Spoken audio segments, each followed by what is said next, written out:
mettre mon cul dans un chariot avec ce mec, moi. Mais on est d'accord, c'est notre secret, ça reste entre nous. Hein. Salut à tous, bienvenue sur Run to the Sky, j'espère que vous allez tous bien. On se retrouve pour une nouvelle aventure, puisqu'après 2 vidéos sur la prise en main et l'obtention de ma qualif biplace, l'heure est venue de clôturer ce chapitre avec la première navigation à chariot. Oui, parce qu'en plus après il y a le nouveau paramoteur qui arrive, donc... Mais attention, on n'a pas non plus prévu la navigation au hasard. En fait, on a prévu d'éventuellement survoler des trucs sympas, mais le thème principal de cette première navigation, c'est de partir à la chasse aux souvenirs d'enfance. Parce que pour la petite histoire, l'homme qui se tient à mes côtés, lorsqu'il a acheté le chariot, il m'a dit que notre première sortie, et notre première balade donc, serait obligatoirement un survol du mas. Un mas, pour ceux qui ne connaissent pas, par chez nous, c'est un genre de grande bâtisse orientée sur l'agriculture, hein, principalement. C'est ce qu'on pourrait appeler de manière générale un domaine. C'est ça. Donc si je me trompe pas, mon arrière-grand-père vivait là. Il y est né, ton grand arrivant. Voilà, il y est né. Oui. Mes grands-parents, donc tes parents, Ils ont vécu. Et toi, tu passais tes vacances. Mes vacances d'été quand on habitait à Paris. Voilà. Donc toi, donc il passait ses vacances là-bas.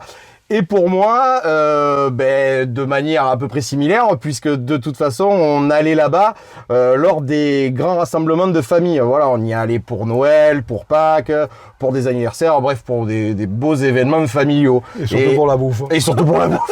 Ça doit être bon à manger un phoque. Bref, c'était toujours un grand moment d'aller là-bas et tout était justement un grand moment puisque la route, les retrouvailles avec les cousins que je voyais pas non plus très souvent, le feu de bois, le jardin pour jouer avec le jet d'eau, bref, c'était quelque chose de fantasmagorique pour moi. Ce mas, vous l'aurez compris à la manière dont je vous en parle, il n'est plus à nous depuis quelques années, mais il a tellement traversé 2 générations qu'on peut dire qu'il est encore à nous dans nos cœurs.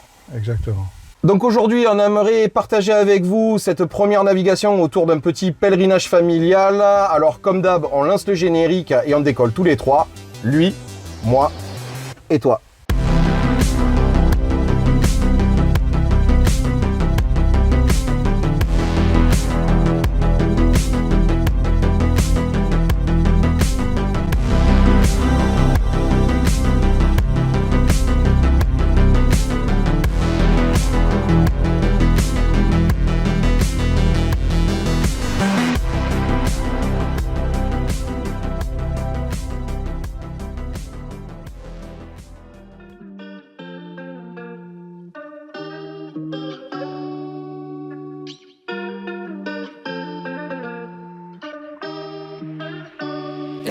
I don't wanna feel it. Yeah. So I pour up inside my cup and I just sip till I can't feel it.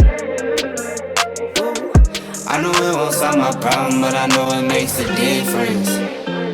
One more sip and I'ma fix it. Out my body when I'm tense. Ok. Vas-y. C'était un petit navire. Ouais. Qui n'avait jamais navigué, qui n'avait jamais...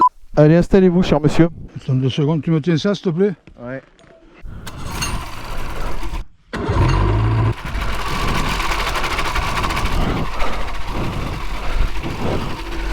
Tu vois quand on arrive à décoller? Allez, vas-y.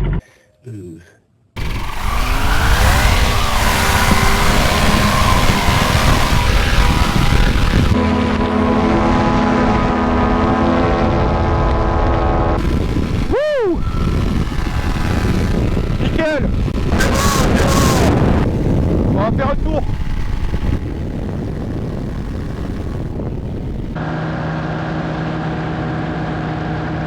Bon, allez, on va mettre un cap sur le premier point. On va prendre un peu de hauteur.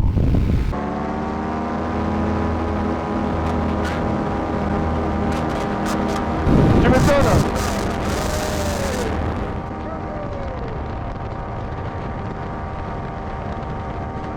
Bon, ben on n'est pas trop mal. Sans les mecs. Alors, techniquement, on va arriver sur le premier point. Le premier point, c'était le pont où tu nous faisais sauter quand on était petit. Oui, alors non, expliqué comme ça, on dirait que mon père nous faisait littéralement sauter du pont, ma soeur et moi, et bien sûr, c'est pas ça du tout.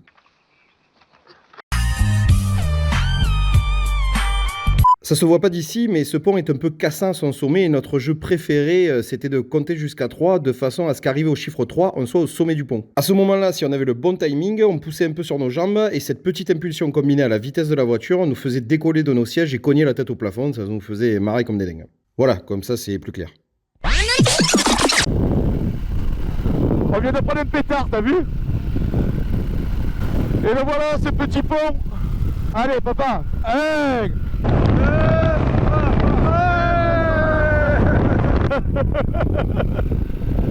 Allez, on va continuer au deuxième point.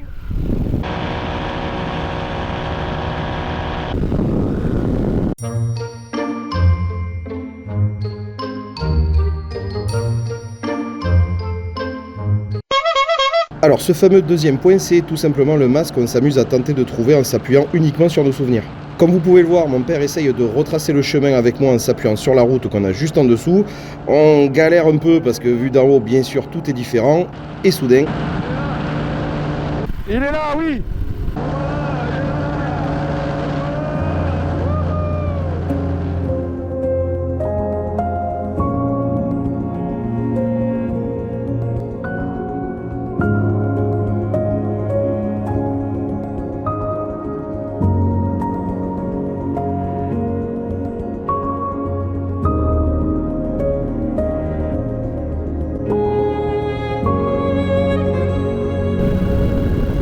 De mes plus grands souvenirs, moi, c'est les cerisiers qui sont juste en dessous là. J'ai passé notre vie dans les cerisiers là, juste en dessous.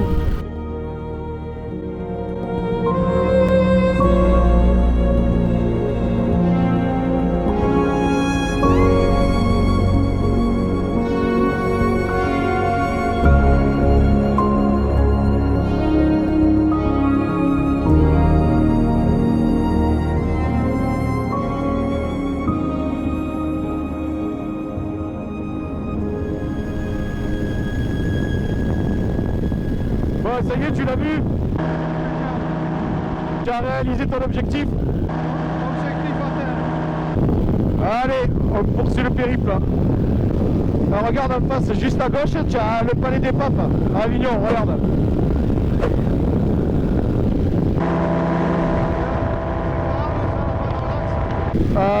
Non, Arles sur ta droite. Là-bas, là, ouais.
Et voilà. J'ai essayé de la coucher sur le côté, ça n'a pas marché. Bon, ben voilà, hein. Ça, c'est fait.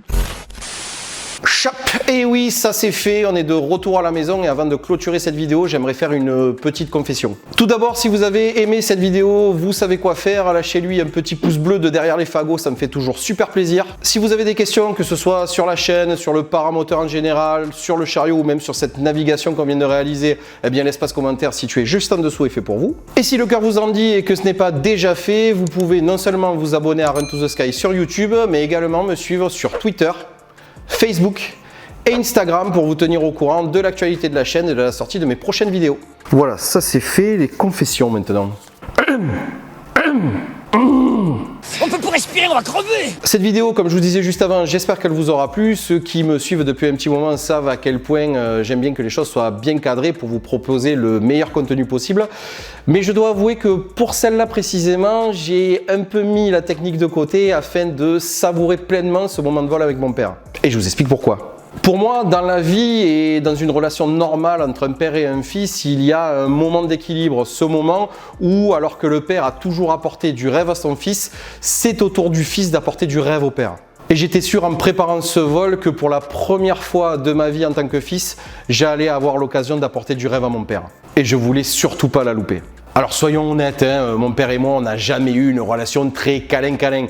Quand j'étais ado, il était moins souvent en train de me dire je t'aime et plus souvent en train de me traiter de petit con. Bon, faut dire aussi que j'en tenais franchement une couche.